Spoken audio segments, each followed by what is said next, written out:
Tata IPL 2026 තරඟාවලියේ 13 වන තරඟය Rajasthan Royals සහ Mumbai Indians අතර තරඟය අද හවස ගුවාහාතියේදී ආරම්භ වීමට නියමිතයි.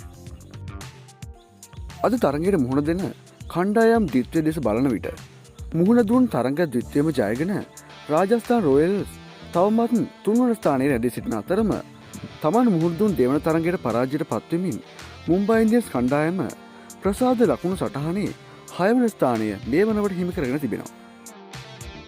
මේ අතර අද තරඟේ ක්‍රීඩා කරන කණ්ඩායම් දෙකේ ක්‍රීඩකයන් ගැන කතා කරන විට බොහෝ විස්තර විචාරකයන් ප්‍රකාශ කරන්නේ සෑම් කරන්ගේ රිප්ලේස්මන්ට් එක විදිහට පැමිණි දසුන් ශානකහට අද තරඟේ ක්‍රීඩා කිරීමට බොහෝ සෙයින් අවස්ථාවක් පවතින බවයි.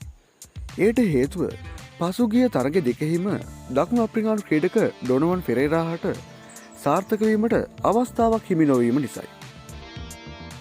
නමුත් රාජස්ථාන් රොයල්ස් ක්‍රීඩා කරන තරග ද්විත්වයම ජයග්‍රහණය කර ඇති පසුබිමක කණ්ඩායමේ ප්‍රධාන පුහුණුකරු කුමාර් සංගක්කාර නැවත වරක් අද තරගයේදී ඩොනවන් ෆෙරේරාහට අවස්ථාවක් දෙන බවයි රාජස්ථාන් රොයල් ආරංචි මාර්ග ප්‍රකාශ කර සිටින්නේ.